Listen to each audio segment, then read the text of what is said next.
ಅವರು ಮುಖ್ಯಮಂತ್ರಿಗಳಾಗಿದ್ದಾಗ ಬಜೆಟ್ ಮಂಜೂರು ಮಾಡೋದಿತ್ತು ನಾಳೆ. ಹಿಂದಿನ ದಿನ ನಮಗೆ ಫೋನ್ ಮಾಡಿದರು, ನಾಳೆ ನಾನು ಬಜೆಟ್ ಮಂಡನೆ ಮಾಡ್ತಾಯಿದ್ದೀನಿ, ತಮ್ಮ ಮಠಕ್ಕೆ ಏನಾದರೂ ಕೊಡಬೇಕು ಅನ್ನುವ ಮನಸ್ಸು ಆಸೆ ಇದೆ ನನಗೆ, ಏನು ಕೊಡಲಿ ಅಂತ ಕೇಳಿದರು. ನಾವಾಗ ದೆಹಲಿಗೆ ಹೊರಟಿದ್ವಿ, ವಿಮಾನ ನಿಲ್ದಾಣಕ್ಕೆ ಹೋಗ್ತಾ ಇದ್ವಿ. ಭಾಳ ಅನಿರೀಕ್ಷಿತ ಕರೆ ಅವರದು. ಆಗ ಅನಿರೀಕ್ಷಿತ ಪ್ರಶ್ನೆ, ನಾವು ಅವ್ರು ಹೇಳಿದ್ದೀವಿ, ನೋಡಿ ನೀವು ನಮ್ಮ ಮಠಕ್ಕೆ ನೀವು ಹಣ ಮಂಜೂರು ಮಾಡಿದರೆ ನೀವು ಕೆಟ್ಟ ಹೆಸರು ತಗೊಳ್ತೀರಿ, ಮಠಕ್ಕೇನು ಮಾಡಬೇಡಿ, ಮಠಕ್ಕೆ ಭಕ್ತಾದಿಗಳು ಕಾಣಿಕೆ ಕೊಡಿದ್ದಾರೆ, ನಮ್ಮ ಸಿರಿಗೆರೆ ಸುತ್ತಮುತ್ತ ಜನರಿಗೆ ಕುಡಿಲಿಕ್ಕೆ ನೀರಿನ ತೊಂದರೆ ಇದೆ, ಅದಕ್ಕೇನಾದರೂ ಒಂದು ಯೋಜನೆಯನ್ನು ನೀವು ಮಂಜೂರು ಮಾಡಿ ಅಂತ ಹೇಳಿದ್ವಿ ಬಜೆಟ್ನಲ್ಲಿ.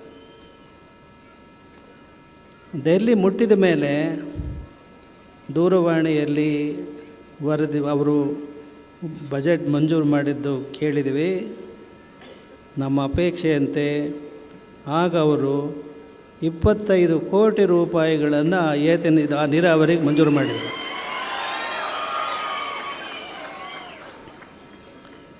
ಅಂದಿನಿಂದ ಅವರು ನಮಗೆ ಒಂದು ರೀತಿ ಕರೆಯೋ ಹಾಲಾಗಿದ್ದಾರೆ. ಕರೆಯೋ ಹಾಲು ಅಂತ ಗೊತ್ತಲ್ಲ ನಿಮಗೆ? ಕರೆಯೋ ಹಾಲು ನಮ್ಮೆಲ್ಲ ಏತ ನೀರಾವರಿ ಯೋಜನೆಗಳಿಗೆ ನೂರಾರು ಕೋಟಿ ರೂಪಾಯಿಗಳನ್ನು ಅವರು ಮಂಜೂರು ಮಾಡಿದ್ದಾರೆ. ಜಗಳೂರು ಏತ ನೀರಾವರಿ ಇರ್ಬೋದು, ಭರಮಸಾಗರ ಏತ ನೀರಾವರಿ ಇರ್ಬೋದು, ಇಲ್ಲಿ ತರಳಬಾಳು ಹುಣ್ಣಿಮೆ ಹಳೇಬೀಡಲ್ಲಿ ನಡೆದಾಗ ಅಲ್ಲಿ ನೀರಾವರಿ ಯೋಜನೆ ಇರ್ಬೋದು, ಅನೇಕ ಯೋಜನೆಗಳಿಗೆ ಮಂಜೂರು ಮಾಡಿದ್ದಾರೆ. ಈಗ ಅವರು ಅಧಿಕಾರದಲ್ಲಿ ಇಲ್ಲ, ಆದರೂ ಅವ್ರ ಮೇಲೆ ನಮ್ಮ ಅಭಿಮಾನ, ಅದಕ್ಕೇನು ಕೊರತೆ ಇಲ್ಲ. ಅಧಿಕಾರದಲ್ಲಿ ಇರದೇ ಇರಲಿ, ಅವರು ಮಾಡಿದ ಸೇವೆಯನ್ನು ನಾವು ಸಾರ್ವತ್ರಿಕವಾಗಿ ಅದನ್ನು ಕೃತಜ್ಞತೆಯಿಂದ ಸ್ಮರಿಸ್ಲಿಕ್ಕೆ ಬಯಸ್ತೀವಿ. ಈಗ ಮೊದಲನೇ ಬಾರಿಗೆ ನಮಗೆ ಸಿಕ್ಕಿರ್ತಕ್ಕಂಥವ್ರು ಕೇಂದ್ರ ಸಚಿವರಾದ ಕುಮಾರಸ್ವಾಮಿಯವರು.